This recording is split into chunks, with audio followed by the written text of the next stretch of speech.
Back to my channel. If you are oldie but goodie, welcome back. And if you're brand new, welcome. If you haven't already joined my natural hair group on Facebook, the Natural Hair Beauty Shop, I'm going to make it come up right here. Make sure that you join. I'm also going to leave a link down below in the description. So today I just want to talk to you all about shrinkage, what exactly is shrinkage, and why shrinkage is actually a good thing for your hair.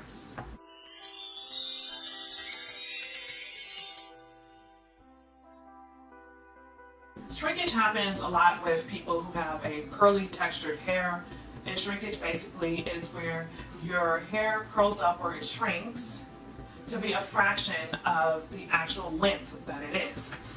For people who have curly textured hair, when they try to do a stretch style, shrinkage usually happens when moisture is introduced back into their hair.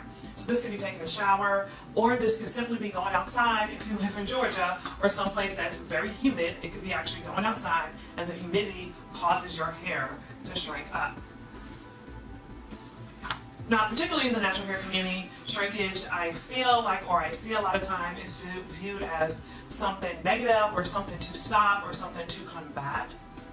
However, I want to talk to you all about why shrinkage is actually a good thing and why it should actually be embraced as something good that's happening to your hair.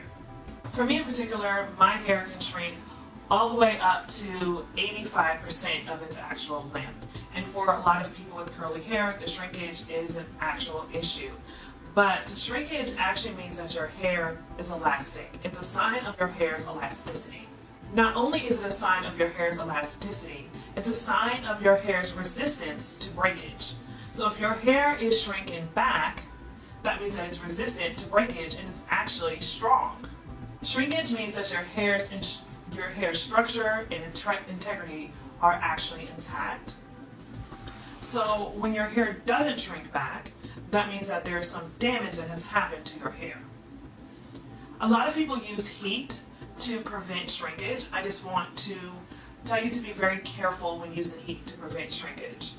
I'm going to give you some ways to prevent shrinkage, or actually to stretch your hair, not prevent shrinkage, but to stretch your hair near the end of this video. Now, I like shrinkage because in the summertime, or when I'm in a place that has hot weather, my hair, which is I think about a good length, it's not on my shoulders and it's not hot because it shrinks back up and I can put it in a ponytail. So there's a good thing. Shrinkage for me is really good because it makes my hair versatile. One day I can have a puff, or I can stretch it out and have a stretch style. If my hair was just straight, I wouldn't be able to do that.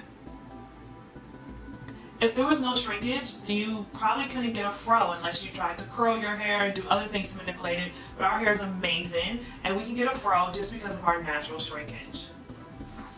Some ways to stretch your hair that are healthy and that won't cause a lot of damage on your hair is that you can do a twist out or a braid out. Now for me, I prefer to do a twist out because I feel twists are a little more gentler on my hair. I have 4C low porosity hair, and twists tend to be a little bit gentler. A braid out is going to give you more of a wavy pattern like this, while a twist out is going to give you more of a almost spiral pattern. So depending on what you want, or how you want your hair to look when it's stretched, that's how you can do it. Now, even if you do a twist out, you can then brush out your twist out and you'll have stretched hair. Another method that can be used to stretch your hair is cornrows or flat twists. I find when I do flat twists, my hair tends to have less dents in it and to be a little bit more stretched, in my personal opinion, than when I actually do cornrows. Cornrows, my hair tends to have a lot of dents in it, so it's going like this. While flat twist, my hair has a flat spiral, and I can take that out, and it tends to be a little bit more stretched if I do my flat twists where they are taut. Nothing beats a good old-fashioned roller set. So if you do a roller set and you were trying to stretch your hair, I suggest that you do something like curl formers, or you can do the rollers that are flat, and they usually are like pink or green or black, but they're flat and they have a clip on it. In fact, let me show you how they look. So this is how the rollers look, the flat ones. They look like this. And then there's just a clip that goes on top of it. You can just clip it.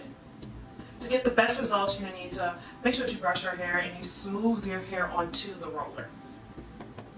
Now, another type of roller that you can use these rollers. Now, these rollers have little ridges in them. I don't know if you can see that, but there's little ridges in them. And these are actually called perm rods. And the ridges are to help grip your hair. But what I find with these is that my hair tends to get caught a little bit more in this one than they do in this one. So if you use these, perhaps you can use some paper or something to just protect your hair and keep it from getting caught. You can also use flexi rods, which I don't have any, but you can use flexi rods as well to help stretch your hair. So the last method that you can use to stretch your hair is known as banding. And banding is just basically where you put your hair into a ponytail and then you put ponytail holders down your hair to elongate it and stretch it. And then you let it dry that way, or you can wear your hair that way. What are some methods that you use to stretch your hair, and how do you feel about shrinkage? Do you have a love-hate relationship with shrinkage? Did you realize that shrinkage was actually a sign of healthy hair? Leave your comments down below. Don't forget to like, as well as follow and subscribe, and click that notification button. And if you haven't joined my group, The Natural Hair Beauty Shop, please do.